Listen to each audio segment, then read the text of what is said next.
آیت نمبر 105 اللہ تعالیٰ فرماتے ہیں، اور تم ان لوگوں کی طرح مت ہو جانا جنہوں نے تفرقہ کیا، اختلاف کیا، اس کے بعد کہ ان کے پاس بینات آ چکی تھیں، وہی لوگ ہیں جن کے لیے بہت بڑا عذاب ہے۔ پچھلی آیت مبارکہ میں امت کی بات کی گئی تھی جس کا سوچ، مقصد، راستہ اور منزل ایک ہے، اور یہاں پہ تفرقے اور اختلاف کی بات کی گئی ہے کہ ایک امت کو جو چیز سب سے زیادہ نقصان پہنچاتی ہے وہی یہی تفرقہ اور یہی اختلافات ہوتے ہیں۔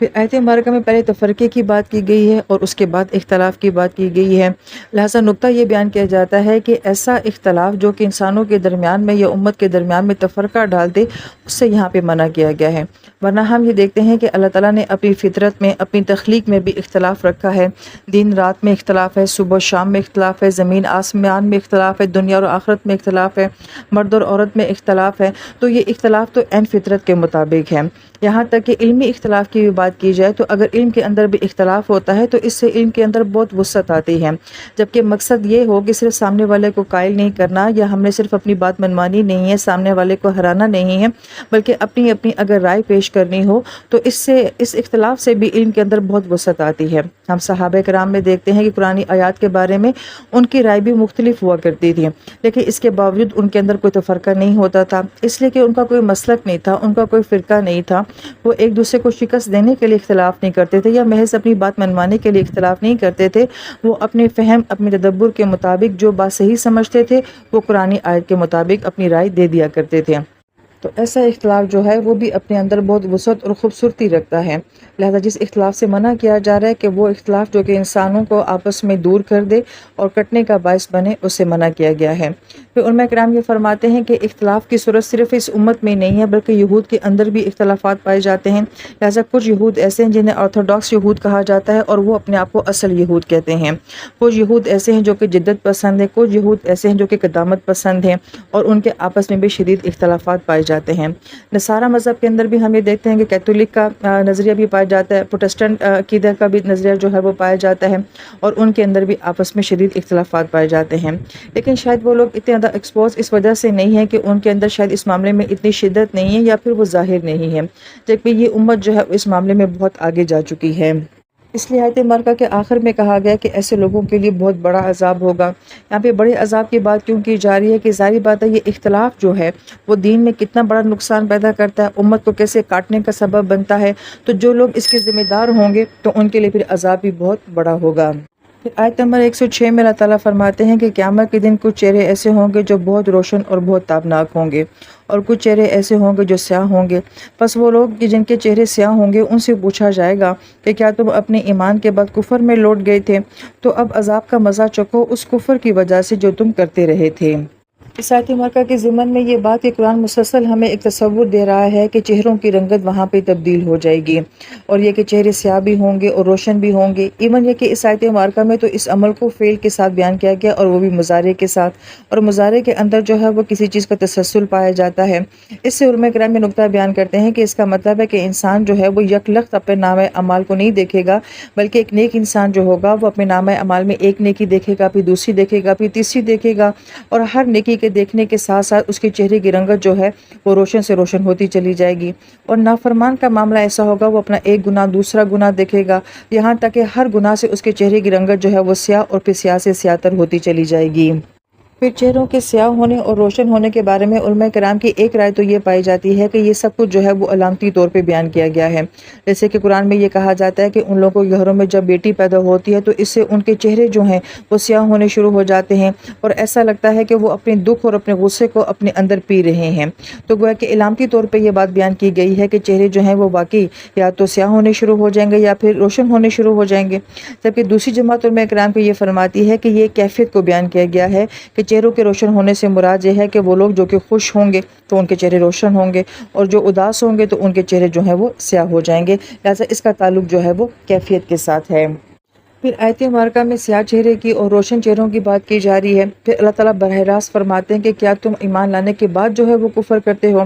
یہاں سے علماء کرام جو ہے وہ بہت اہم نقطہ یہ بیان کرتے ہیں کہ ہر آیت میں جو ہے وہ ایک طرح کا کفر بیان نہیں ہوتا، ہمیں یہ سمجھنا چاہیے کہ اس آیت مبارکہ میں کس کفر کی بات کی جا رہی ہے اور اس آیت مبارکہ کا پچھلی آیت مبارکہ کے ساتھ کیا رد بنتا ہے۔ لہٰذا پچھلی آیت مبارکہ میں امت کی بات کی جا رہی تھی، ایک جماعت کی بات کی جا رہی تھی، پھر اس میں تفرقے اور اختلافات کی بات کی جا رہی تھی، اور اب یہاں پہ ایمان کے بعد جو ہے وہ کفر کی بات کی جا رہی ہے۔ تو یہاں پر جس کفر کو بیان کیا جا رہا ہے وہ کہ جن کے پاس اللہ تعالیٰ کی کتاب کا علم تھا، تو یہ کتاب انہیں اس لیے دی گئی تھی کہ اس کتاب کی خوبصورتی کو، اس کے علم کو لوگوں تک پہنچانا ہے، لوگوں کو اللہ تعالیٰ کی ذات کے ساتھ جوڑنا ہے، انسانوں کو آپس میں ایک دوسرے کے ساتھ جوڑنا ہے۔ یہ دراصل میں اس قرآن کا اصل مقصد تھا، لیکن جن لوگوں نے اس کو غلط مقصد کے لیے استعمال کیا، اپنی ذات کے لیے، اپنی رائے کے لیے، اپنے مسلک، اپنے عقیدے کے لیے، اور محض اپنے نظریے، اپنے سوچ، اپنے مفاد کے لیے جب اس کتاب کو استعمال کیا گیا، تو گویا کہ یہاں پہ اصل میں ان کا کفر جو ہے وہ اس کتاب کی ناقدری کرنا ہے یا اس کے علم کو صحیح طریقے سے لوگوں تک نہ پہنچانا ہے۔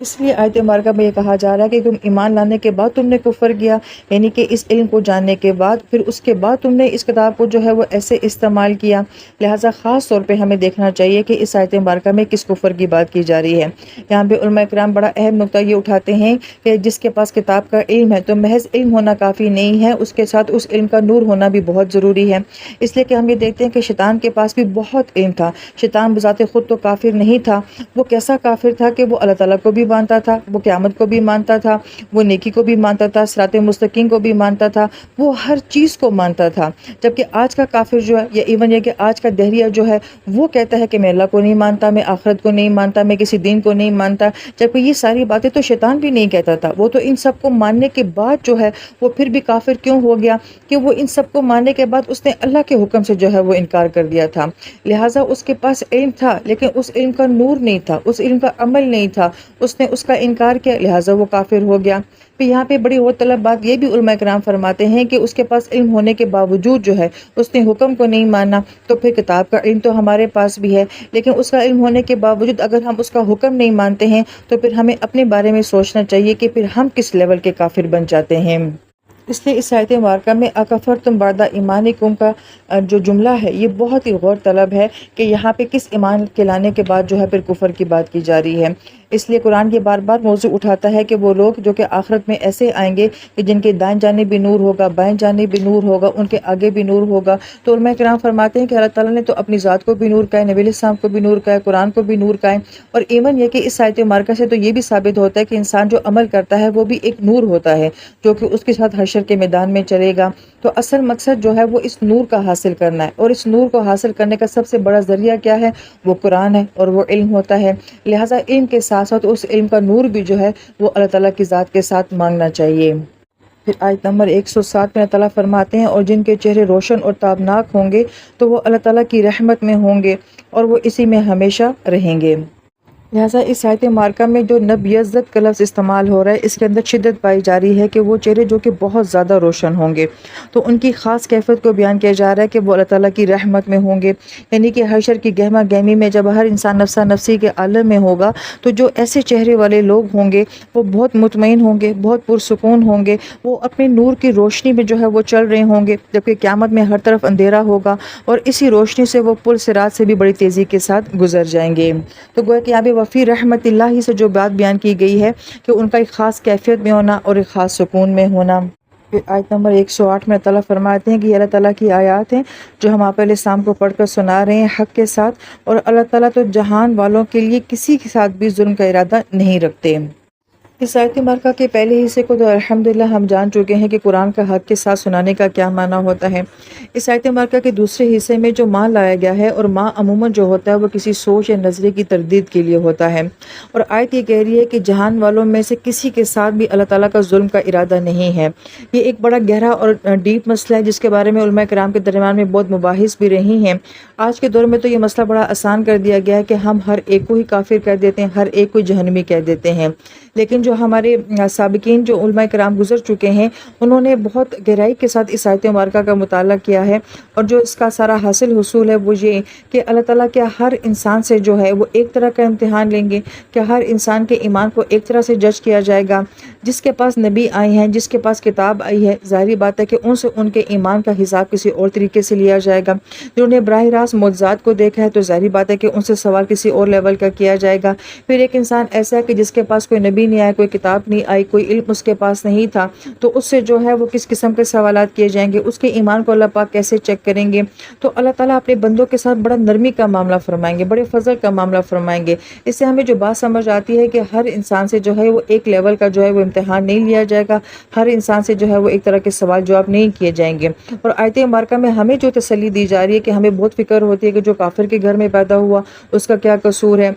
جس کے پاس کوئی دعوت نہیں پہنچی اس کا کیا قصور ہے، ایک بندہ بہت اچھا تھا اور اس سے آخر میں کوئی غلطی ہوگی تو اس کا کیا قصور ہے۔ تو اللہ تعالیٰ ہمیں بتا رہے ہیں کہ دیکھو میں کسی کے ساتھ ظلم کرتا ہی نہیں۔ جب اللہ تعالیٰ کسی کے ساتھ ظلم نہیں کرتے تو پھر ہمیں پریشان ہونے کی ضرورت نہیں ہے۔ ہم اللہ تعالیٰ کی ذات سے زیادہ جو ہے وہ وسعت والے نہیں ہیں، مہربان نہیں ہیں، لوگوں کے خیر خواہ نہیں ہیں، اللہ اپنے بندوں کے زیادہ خیر خواہ ہیں۔ لہٰذا یہ آیت جو ہے اس پہ غور و فکر و تدبر کرنا چاہیے۔ آڈیو میں تو اس کے مفہوم کو نہیں سمجھایا جا سکتا، لیکن اللہ بہت مہربان ہے، اللہ اپنے بندوں کے ساتھ بہت مہربانی کا معاملہ فرمائیں گے۔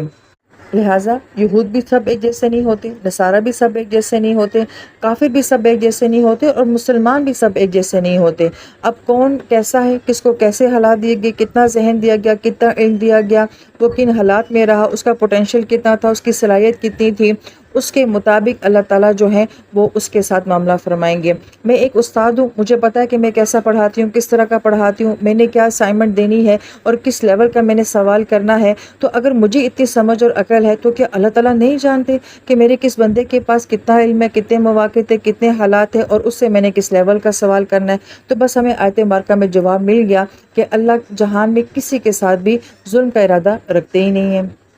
پھر آیت نمبر 109 میں تعالیٰ فرماتے ہیں کہ اللہ ہی کے لیے جو کچھ آسمانوں میں ہے اور جو کچھ زمین میں ہے، اور بالآخر سارے معاملات اللہ ہی کی طرف لوٹائے جائیں گے۔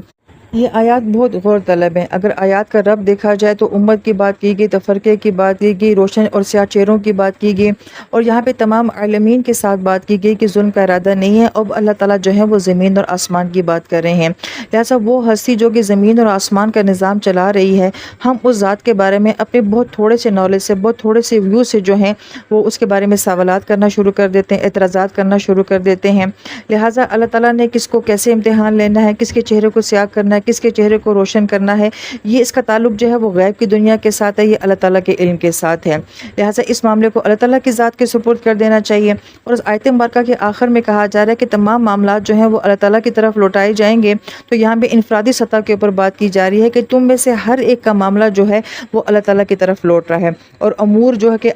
امر جو ہے وہ عمل کو بھی کہا جاتا ہے، چوائس کو بھی کہا جاتا ہے، فیصلے کو بھی کہا جاتا ہے، سوچ کو بھی کہا جاتا ہے۔ یعنی کہ تم میں سے ہر ایک جس طرح کا عمل کر رہا ہے، جو وہ فیصلے کر رہا ہے، جس طرح کی اس کی سوچ ہے، وہ سب کی سب کہاں لوٹ رہی ہے؟ اللہ تعالیٰ کی طرف لوٹ رہی ہے۔ پھر اس کو مجہول کے صیغے کے ساتھ بھی بیان کیا گیا ہے کہ ہم چاہیں نہ چاہیں روز ہمارا کچھ نہ کچھ جو ہے وہ اللہ تعالیٰ کے پاس جو ہے وہ جا رہا ہے۔ تو وہ ہے کہ بہت غور طلب بات یہ ہے کہ اللہ تعالیٰ یہ فرماتے ہیں کہ تمہیں ان بڑے بڑے مسائل میں غور و فکر کرنے کی بجائے تم اگر اپنی ذات کی غور و فکر کرو، اپنے اعمال کی غور و فکر کرو، اپنی انفرادی جو ہے بہتری کے لیے غور و فکر کرو، یہ زیادہ بہتر بات نہیں ہے؟ جبکہ ہم کیا کرتے ہیں کہ ہم اپنی ذات کو چھوڑ دیتے ہیں، اپنے اعمال کو چھوڑ دیتے ہیں، اور وہ مسائل جو کہ اللہ تعالیٰ نے اپنی ذمہ لے رکھے ہیں ہم ان میں غور و فکر شروع کر دیتے ہیں۔ یہی ال عمران کا موضوع ہے کہ شروع میں محکمات اور متشابہات کو بیان کر دیا گیا تھا کہ تمہارا کام محکمات کے اوپر عمل کرنا ہے، بینات کے اوپر عمل کرنا ہے، تم متشابہات کے پیچھے کیوں پڑتے ہو؟ لہٰذا ہمیں کافر کی بہت فکر ہے، ہندو کی بہت فکر ہے، جنگل میں رہنے والے انسان کی بہت فکر ہے،